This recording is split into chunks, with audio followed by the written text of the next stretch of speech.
Hi, this is John Rowell for the Rowell Report. Today is Friday, November 28th, 2025, and welcome to my channel. If you like this video at any time, please hit the like button, and I would encourage you to share and subscribe this channel to help it grow. I would really appreciate that.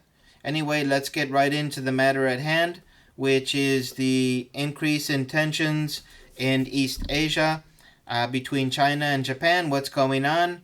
So I'll get into several different documents or information which can help illuminate this topic.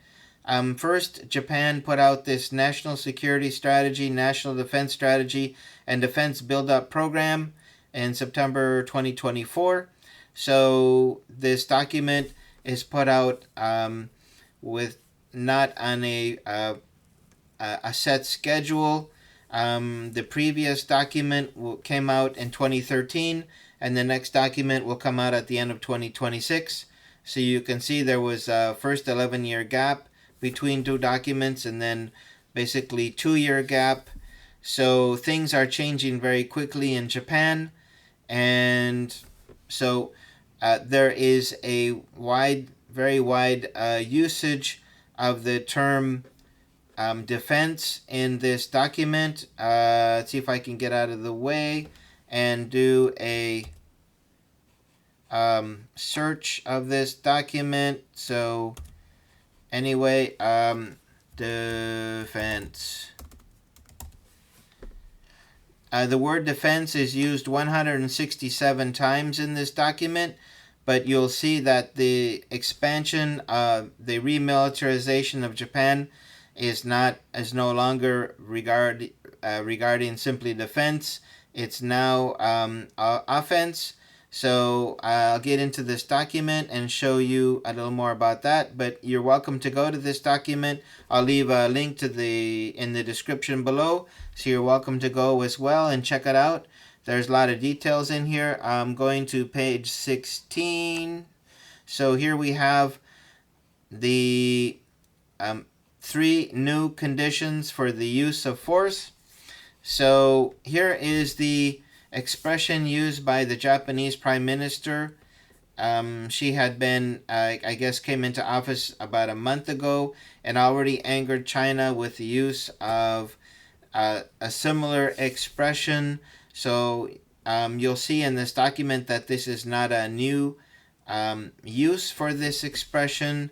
And if this document was officially published in September 2024, it means that the document was probably begun sometime in 2023. So that idea has been around for a couple of years, and the fact that the Japanese Prime Minister used it is not new. But anyway, let me read this phrase which angered and how it was used, and this is what angered China. So the 3 new conditions for use of force: when an armed attack against Japan has occurred, or when an armed attack against a foreign country that is in a close relationship with Japan occurs, and as a result threatens Japan's survival and poses a clear danger to fundamentally overturn people's right to life, liberty, and the pursuit of happiness. So here we have the expansion of defense capability, defending Japan to defending a foreign country that is in a close relationship with Japan. And you may be familiar that Japan considers Taiwan as a separate country and not as a part of China, even though one of their commitments that they made after World War II was to recognize Taiwan as a part of China under the One China policy. So you can see that this idea of using their military to defend a foreign country which they consider as essential to their own survival. But when you try to pin down a Japanese politician who upholds this claim, they are hard-pressed to actually explain how an attack on the Philippines or Taiwan or South Korea would in any way affect the survival of Japan. So you can see that they're using these concepts to go from defense to offense, to re-militarize, and we also have information here on page 12 of the document where they mention the tomahawk missiles, and the tomahawk missile is really not a defensive weapon, it's an offensive weapon. So this is the counter strike or the first strike capability, and the tomahawk missiles can also be fitted with a nuclear warhead. So essentially, by Japan having the capability and having tomahawk missiles would possibly involve a nuclear capability. And so you can see how all this has been building and building and building to the point where China said, that's it, we've had enough, we're not going to put up with any more of this. And so you wonder, is this something new? Is this something that the Trump administration is pushing? And if you go to the Biden administration, and one official in the Biden administration, the ambassador to Japan, Rahm, you can hear from his own words what is going on. So I'll play a few seconds of this interview. So anyway, let's listen to what Rahm says. Massive shifts in foreign policy, which is the revolution in Japan. Mm-hmm. Japan went from being a very passive player both in foreign policy and defense, and it has really become much more active, and it seems to be largely centered around the China threat. Explain that, and why did it happen? Well, I think there's China, and I also think just the world changed, but also they were ready to step up. They went from 1% of GDP to 2% of GDP on defense spending. They're going from the 9th to the 3rd largest defense budget. They have acquired counter-strike capability and real significant deterrent effect for us. So there you have it. I don't know if you caught that, but Rahm says that Japan is acquiring counter-strike capability and defensive capability on behalf of the U.S., on behalf of us, so or for us, what have you. But anyway, the point is that Japan is fitting in to the whole U.S. hegemonic presence in the Pacific as they seek to deter and to weaken China. And so that is certainly the reason why the United States is fitting Japanese ships with the ability to fire the Tomahawk missiles. So anyway, we even have some training that was going on. Here we have from a year and a half ago. So here's an article in the Navy.mil website. I'll leave the link below in the description, and it talks about U.S. Navy and Japan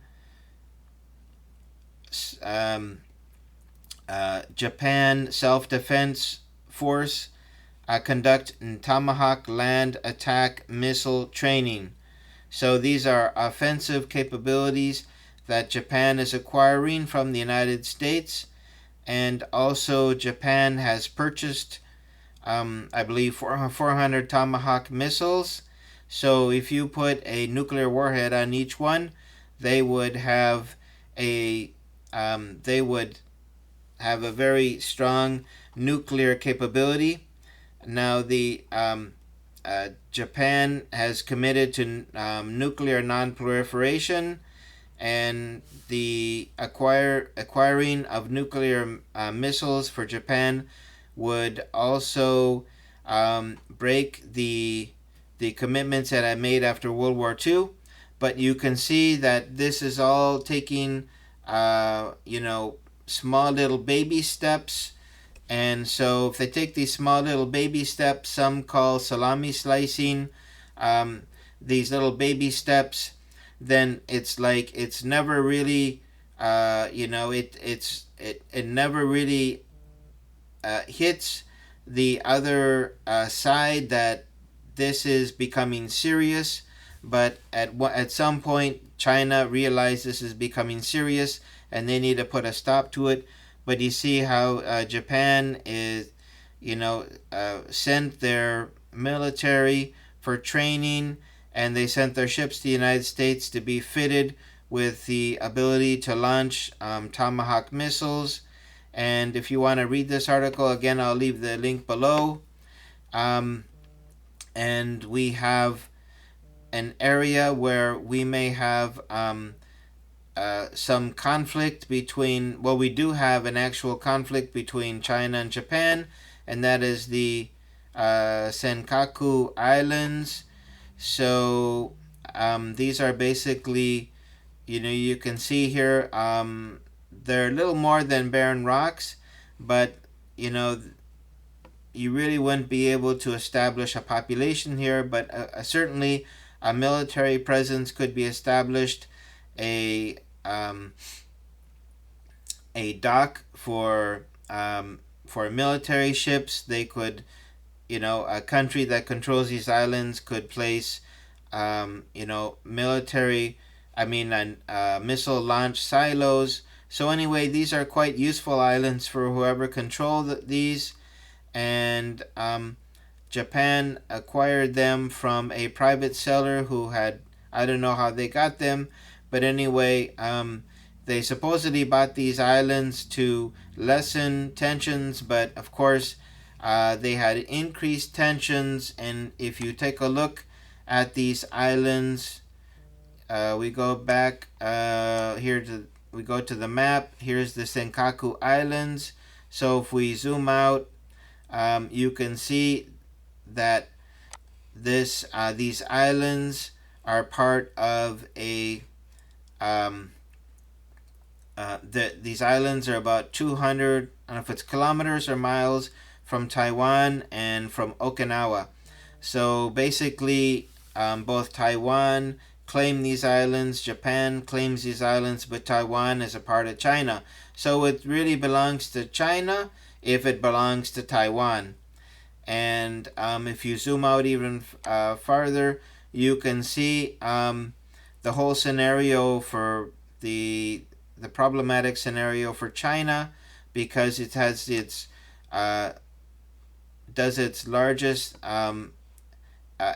cargo exports on ships through the port in Shanghai. And if we zoom in, you can see, I believe this is the port. We have just there may be another one. Is there one over here? Yes, there's one over, it looks like, no, this is an industrial area. But anyway, Shanghai is the key city, and if you take a look, in case Japan wanted to do a naval blockade on China, and if Taiwan broke away from China, then you would have this unimpeded line from the Philippines up through Taiwan, up through Japan. So China is also looking at the whole situation with these islands. And if we go to find out whether Japan is fulfilling its obligations after World War II, we have the constitutional restrictions under Article 9, their constitution from 1947. I think actually their constitution was given to them by the United States, drafted during the U.S. occupation, basically imposed on Japan. Contains Article 9, renounces war as a sovereign right, and promises not to maintain armed forces with war-making potential. If you have ships with tomahawk missiles, you have war-making potential. So that violates their Article 9. Also, their post-war security framework. Japan agreed to focus on self-defense rather than building a fully independent, offensive-capable military.